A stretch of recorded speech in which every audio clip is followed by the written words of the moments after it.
ঘুম পেলে হাই ওঠা নিতান্ত স্বাভাবিক, এমনকি ক্লান্ত বা বিরক্ত অবস্থাতেও হাই উঠতে পারে। সারাদিনে কয়েকবার হাই ওঠা সাধারণ ব্যাপার হলেও অতিরিক্ত হাই ওঠার বিপদ আছে। অজান্তেই আপনার মস্তিষ্ক কয়েক সেকেন্ডের জন্য ঘুমিয়ে পড়তে পারে। একে বলা হয় মস্তিষ্কের মিনি ন্যাপ বা মাইক্রোস্লিপ। যখন কোনো সূক্ষ্ম কাজ করছেন সেই মুহূর্তে আপনার মস্তিষ্ক কয়েক সেকেন্ডে ঘুমিয়ে নিলে কাজে ভুল হয়ে যেতে পারে, আর এভাবে চলতে থাকলে একসময় আপনার কাজের মান হতে পারে প্রশ্নবিদ্ধ।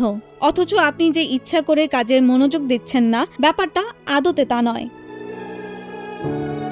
গাড়ি চালানো, সবজি কাটা, রান্নাবান্না বা এ ধরনের কোনো কাজের সময় মস্তিষ্ক মাইক্রোস্লিপে চলে গেলে দুর্ঘটনাও ঘটে যেতে পারে এক নিমিষেই।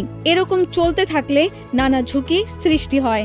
মস্তিষ্কের ধারণ ক্ষমতা দুর্বল হয়ে পড়তে পারে, দীর্ঘমেয়াদী রোগে ঝুঁকি বাড়ে। স্থূলতা, উচ্চ রক্তচাপ, ডায়াবেটিক্স, হৃদরোগ, স্ট্রোক, বিষণ্ণতা প্রভৃতি রোগের পেছনে ঘুমের ঘাটতি বেশ বড় ভূমিকা রাখে।